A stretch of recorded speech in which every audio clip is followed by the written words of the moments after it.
जय जय श्री राधे श्याम। कई लोग कहते हैं कि तपस्या से सब कुछ घर बार छोड़ के रावण की तरह हिरण्यकशिपु की तरह तपस्या करने से कितना बल मिला। और आप बात करते हो कि नाम जाप नाम जाप नाम जाप इन तपस्याओं से कैसे ऊपर बढ़ के हो सकता है। तो आपको एक कथा सुनाता हूँ जिससे पता चलता है कि जो लोग ये जो राक्षसों ने इतनी इतनी भयंकर सी तपस्या की तो वो साधारण सिर्फ नाम जापक से भी हार गए। जैसे आपने अम्बरीश महाराज की कथा सुनी होगी, वो भी कभी फिर सुनाएंगे, लेकिन आज जो है अम्बरीश महाराज की कथा भी इसी प्रकार है और इसी प्रकार रावण की कथा भी आती है। लेकिन आज हम रावण की कथा पे चर्चा करेंगे। जब रावण लंका का राजा था उसी समय भारतवर्ष के उज्जैन में एक बहुत धार्मिक राजा था। उज्जैन का नाम तो आज भी उज्जैन है, इसका कुछ नाम बदला नहीं है। तो तब भी इसका नाम उज्जैन था, जिसका नाम था, राजा का नाम था चकवाबैन। हो सकता है आप में से किसी ने ये नाम सुना भी हो। अब जैसे कि आप सभी को ज्ञात है कि रावण जो बहुत ही अहंकारी था, क्योंकि उसने अपना ये बल जो तप था वो बहुत ही कठिन तपस्या से प्राप्त किया था ब्रह्मा जी से।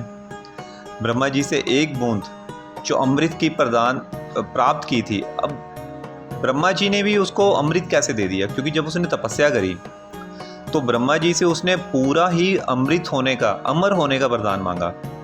लेकिन उनको पता था ये मानव शरीर में है और उसके कृत्य अच्छे नहीं हैं। इवन ब्रह्मा जी ने क्या कहा, मेरे पास तो स्वयं अमृत नहीं है बांटने के लिए, लेकिन हाँ मैं अपने शरीर में से अमृत के एक बूंद दे सकता हूँ। लेकिन वो तुम्हारे शरीर में रखेंगे कहाँ पे, क्योंकि अगर तुम पियोगे अमृत की एक बूंद वो तो तुम्हारे शरीर में टिकेगी नहीं, वो तो मल और मूत्र के द्वारा निकल जाएगी। तो मुझे एक ऐसा स्थान चाहिए जहाँ पे वो मैं अमृत की बूंद को रख सकूँ। तब ब्रह्मा जी ने देखा नाभि, नाभि एक ऐसा उपयुक्त स्थान है। अब नाभि में स्थान भी कितना रहेगा। अब आप सोच के हैरान हो रहे होंगे कि नाभि ऐसा स्थान क्यों चूज़ किया गया है। जब भी जो बच्चा है माँ के गर्भ में होता है तो वो सारा खाना पीना नाभि के द्वारा वो प्राप्त करता है, क्योंकि नाभि के द्वारा ही एक जो एक कोड होती है उसके साथ वो माँ के शरीर के साथ बंधा रहता है। अब जैसे जन्म के बाद वो कोड को काट दिया जाता है।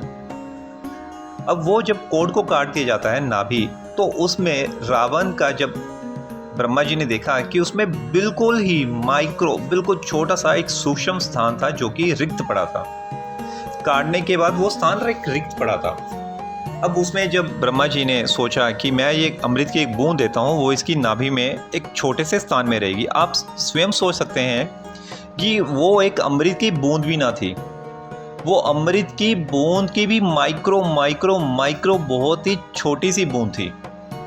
तो वो वहाँ पे ब्रह्मा जी के वरदान के वश वहाँ पे वो स्टोर हो गई, क्योंकि वो एक नाभि में एक रिक्त स्थान था छोटा सा। तो इसलिए ना तो वो बूंद को बाहर निकाला जा सकता था, ना वो स्वयं वेपराइज्ड हो सकती थी। बोलते हैं ना कि जो अमृत की बूंद है वो वेपराइज्ड हो जाएगी, क्योंकि अमृत की जो बूंद रहती है वो गाढ़ी सी रहती है, जैसे कि शास्त्रों में उसका वर्णन किया गया है। तो वो वहाँ पे स्टोर हो गई। लेकिन आप उस अमृत का प्रभाव समझ सकते हैं कि उस अमृत के एक बूंद के स्पर्श मात्र से रावण इतना सुंदर हो गया, वो इतना सिर्फ 20-25 वर्ष की आयु का दिखना शुरू हो गया, उसके शरीर से इतना तेज निकलना शुरू हो गया, वो इतना बलशाली हो गया, उसके पास सब प्रकार की रिद्धियाँ और सिद्धियाँ उसकी दासी बन गई। तो इतना बलशाली था। और ये जो तप के कारण जो उसको ये वरदान मिला था, ये हज़ारों वर्षों की तपस्या के पश्चात था। अब ये क्या था, अब वो अहंकारी तो था, अब उसने बल से अभी सभी राजाओं को हराकर अपने अधीन रखना शुरू कर दिया। इवन उसने सभी प्रकार के ये जो ग्रह हैं, सभी ग्रहों को भी उसने अपने अधीन किया हुआ था। मतलब वो अपने राज्य में जब चाहता वर्षा करवाता, गर्मी में बोल देता बादल घिरे रहें, वर्षा होती रहे समय समय पे। सर्दियों में बोलता सूर्य देवता बिल्कुल भी ना छुपें, उनके राज्य को सूरज की रोशनी मिलती रहे, गर्मी मिलती रहे। वो अपनी मर्जी से सारे कार्य करवाता था। आपने सुना होगा उनके पास एक अशोक वन भी था, जहाँ पे उन्होंने अशोक वाटिका थी, जहाँ पे सीता मैया को रखा था। वो वाटिका भी उसको अत्यंत प्रिय थी। उस वाटिका में क्या किया था, उसमें हर प्रकार की ऋतुओं के फल रहते थे, क्योंकि सारे ग्रह उनके अंडर थे, रावण के अंडर थे। तो वो क्या करता, किसी भी ऋतु में वो आज्ञा करता कि ठीक है, तुम ये जो अशोक वन है, अशोक वाटिका है, इसके एक भाग में मुझे ये वाले फल चाहिए। इसलिए वो गर्मियों में भी बोलता सभी देवताओं को, सभी ग्रहों को, तुम यहाँ पे सर्दियों वाला इन्वायरमेंट बना के रखो वाटिका के ये वाले भाग में, ये वाले भाग में गर्मियों का इन्वायरमेंट बना के रखो। जिस प्रकार की वनस्पति को जिस प्रकार का वायुमंडल चाहिए वैसा वो वायुमंडल बना के रखो। वो इस प्रकार वो उसकी जो अशोक वाटिका थी उसकी फेवरेट वाटिका थी, अत्यंत प्रिय वाटिका थी। तो तभी ये वाटिका सर्वप्रथम हनुमान जी ने ये उजाड़ दी थी ताकि वो इसको कष्ट पहुंचा सके रावण को। इसलिए रावण बहुत आग बबूला हो गया था जब उसकी ये सबसे प्रिय वाटिका उजड़ गई थी। तो वो अहंकारी राजा जिसके आप समझ सकते हैं ग्रहों तक को उसने अपने वश में किया हुआ था, अपनी मर्जी से सभी कार्य उनसे करवा लेता था। यहाँ तक कि उसका जो लंका राज्य था पूरी तरह से धन दौलत, पूरी तरह की वनस्पति, हर प्रकार की वनस्पति से परिपूर्ण था। हर प्रकार की जड़ी बूटियाँ वहाँ तक पाई जाती थी, क्योंकि वर्षा के ग्रह, धूप के, सूर्य के ग्रह, वायुमंडल के ग्रह सभी उसके अंडर थे। इतना अहंकारी होने के मद के कारण वो सभी राजाओं को अपने अंडर करना चाहता था, अपने अधीन करना चाहता था। इसी प्रकार उसे पता चला एक चकवा बैन भी एक राजा है जो कि बलशाली तो नहीं है लेकिन इसका दास्तब स्वीकार नहीं कर रहा। तो उसके मन में ये आ गया कि मुझे ये चकवा बैन से एक बार मिलना ही है। तो रावण उस राजा को भी जीत कर अपने अधीन करना चाहता था, इसलिए उसने अपने एक बहुत ही विश्वास पात्र मंत्री को राजा चकवा बैन के पास भेजा और पूछा कि क्या वह राजन से युद्ध करना चाहता है या सीधा ही समर्पण करना चाहता है। अब रावण का मंत्री महाराज चकवा बैन के राज्य उज्जैन में आ गया। उसने वहाँ के निवासियों से उसके रहने का ठिकाना पूछा। किसी ने कहा कि इस समय तो राजा आपको दरबार में तो नहीं मिलेगा। तो मंत्री ने हैरान होकर पूछा, दरबार में क्यों नहीं मिलेगा, क्योंकि अभी तो दिन का समय है। तो उनके राजा वो लोगों ने बताया वो इसलिए नहीं मिलेगा क्योंकि वो अपने घर में जो आटा दाल चावल खाता है, अपनी जो दिनचर्या व्यतीत करता है, जिस पे वो आश्रित रहता है, जो धन वो अपनी मेहनत से ही कमाता है, इसलिए वो अभी खेतों में मिलेगा। मंत्री बड़ा हैरान हुआ, ये कैसा राजा है। राजा को तो राजकोष से असीम धन की प्राप्ति हो सकती है, तो उसका प्रयोग ना करके अपनी मेहनत से खेतों में कार्य करके उससे धन, कमाए हुए धन से वो अपना जीवन यापन करता है। ये तो बड़ा मतलब अजीब सी बात है। लेकिन मंत्री पूछते पूछते खेतों में आ गया और वहाँ जाकर उसने देखा एक आदमी खेतों में खड़ी फसल को पानी दे रहा है। तो रावण के मंत्री ने सोचा शायद ये कोई किसान है, चलो इसी से राजा के बारे में पूछता हूँ, क्योंकि राजा अगर होगा वो स्वयं तो कार्य नहीं कर रहा होगा, कम से कम वो अपने नौकरों से, अपने दासों से तो वो कार्य करवा रहा होगा। तो मंत्री ने कहा, राजा चकवा बैन कहाँ मिल सकता है। तो उस किसान ने कहा, तुम्हें चकवा बैन से क्या काम है। राजा ने पूछा। मंत्री ने कहा कि मुझे जो काम है वो मैं राजा को ही बताऊंगा, आपको नहीं। तब उसी राजा ने, जो कि किसान था, ने कहा, मैं ही चकवा बैन हूँ, बताइए मैं आपकी क्या सेवा कर सकता हूँ। मंत्री बहुत ही हैरान हुआ और लज्जित भी हुआ कि मैं एक इतने बड़े देश के राजा के सम्मुख ऐसे बात कर रहा हूँ कि राजा बताओ कौन है, कहाँ मिल सकता है, और मुझे ज्ञात ही नहीं हुआ कि यही राजा है, और बिल्कुल साधारण कपड़ों में, एक किसान जैसे साधारण कपड़ों में। तो जब उस राजा ने पूछा कि मैं ही चकवा बैन हूँ, तो मंत्री ने कहा, राजा रावण आपसे युद्ध करना चाहते हैं। अब आप समर्पण करना चाहते हैं या युद्ध करना चाहते हैं, आपकी क्या राय है। तो राजा ने कहा, ठीक है, आपकी जैसे इच्छा कि अगर आप युद्ध करना चाहते हैं तो मैं आपसे युद्ध करना चाहूँगा, ठीक है, लेकिन क्या आप मुझे लंका का नक्शा बना के यहाँ पे दिखा सकते हैं। तो मंत्री के मन में पहले तो विचार है ये नक्शा क्यों पूछ रहे हैं, शायद ये देखना चाह रहे होंगे लंका का राज्य इनके राज्य से कितना बड़ा है। अच्छी बात है, इनको मैं बना के दिखा देता हूँ जिससे ये लंका का नक्शा देख के ही डर जाएंगे और युद्ध के बारे में सोचेंगे नहीं और आत्मसमर्पण कर देंगे, नहीं तो राजा रावण का भी समय व्यर्थ जाएगा। तो मंत्री ने बिना सोचे धरती पे, ज़मीन पे लंका का नक्शा बना दिया। तो मंत्री ने ज़मीन पर जैसे राजा लंका का नक्शा बनाया, चकवा बेन ने एक पत्थर से लंका की 4 दीवारी की एक दीवार पर पत्थर मारा और कहा कि अहंकारी रावण को ये दीवार जाके दिखा देना जो मेरे पत्थर मारने से लंका में सचमुच गिर गई है। मंत्री कुछ समझ नहीं पाया कि ये जो नक्शा मैंने बनाया था उसकी दीवार इसने ये पत्थर मारने से मिटा दी है, तो लंका में वो दीवार कैसे गिर गई होगी। लेकिन फिर भी जैसे, क्योंकि वो एक राजदूत बन के गया था और चकवावेन भी एक राजा था, तब राजा ने चकवावेन ने कहा जाके देखो वहाँ से कि उसकी एक लंका की एक दीवार मैंने गिरा दी है यहीं से, क्या अब भी वो मुझसे युद्ध करना चाहता है।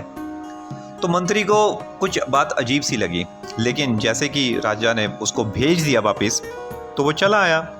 अब जब वापस आके उसने राजा को ये बातें बताई तो रावण तक ये सूचना पहले ही पहुंच गई थी उसके राज दरबारियों के द्वारा कि ना तो आंधी थी ना कोई भयंकर तूफान था, लेकिन पता नहीं कैसे लंका की एक दीवार अपने आप ही गिर गई। तो रावण उसको रिपेयर, मतलब उसकी मुरम्मत करवा रहा था।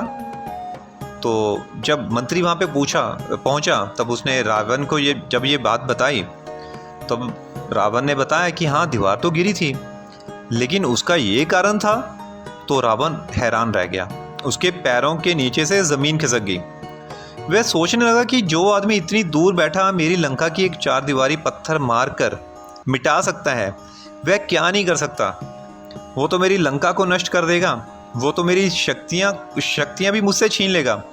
रावण मन ही मन उस चकवावेन की शक्ति को जान चुका था, पर अपने मंत्री के सामने अपनी कमज़ोरी को छिपाकर बोला कि ऐसी जादूगरी तो मैं भी जानता हूँ, राजा चकवावेन जादूगर है, समय आने पर मैं अपनी जादूगरी से उसे अपने अधीन कर लूँगा। मंत्री भी समझ चुके थे कि रावण डींके हाँक रहा है, इसलिए चुपचाप वहाँ से चला गया।